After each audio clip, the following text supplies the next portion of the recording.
আসসালামু আলাইকুম রহমতুল্লাহি বারাকাতু।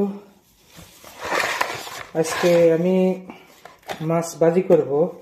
এই মাছটা লাল, এই মাছটার মধ্যে অনেক প্রোটিন আছে, কারণ এটার মধ্যে সব চর্বি।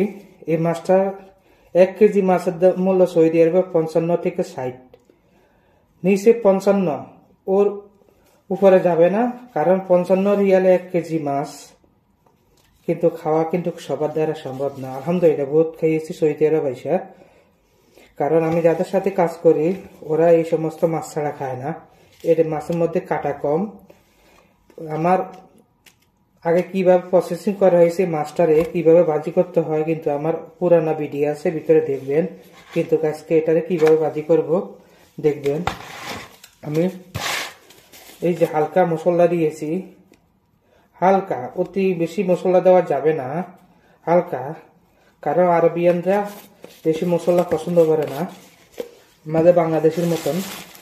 আর আমি একটু হালকা জিরা দিব, হালকা জিরা পাউডার, আর স্বাদ মতন লবণ দিব, স্বাদ মতন লবণ দিব। বস খালাস। এটার এখন আমি মিক্স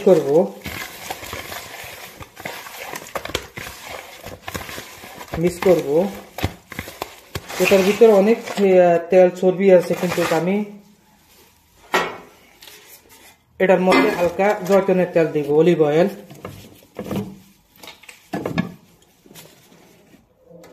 কোনো কাজে ছোট না।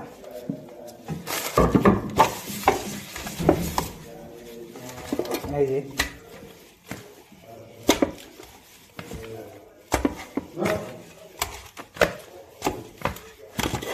বাস এভাবে ধুয়ে রাখি।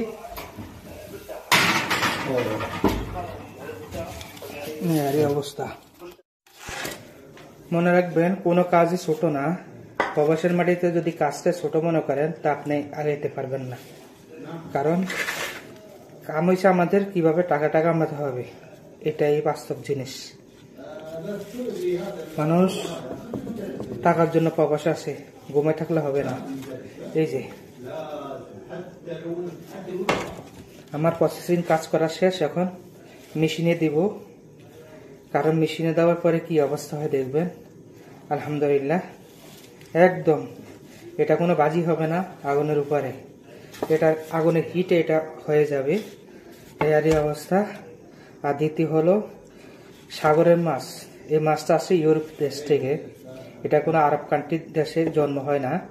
এই মাছটা ইউরোপ দেশের থেকে আসে প্যাকেটিং কইরা, এখানে আসি, তারপরে দিই বরফ আসে না, বরফ দিয়ে ইম্পোর্ট করে।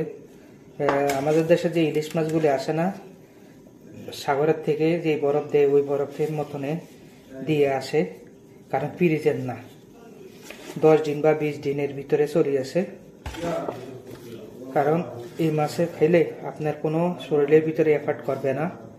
এই মাছ অনেক ভালো শরীরের জন্য, আপনার হার্টের জন্য অনেক ভালো। তো আর কি, ভালো থাকেন। আল্লাহ হাফেজ। আসসালামু আলাইকুম রহমতুল্লাহি ওয়া বারাকাতুহু।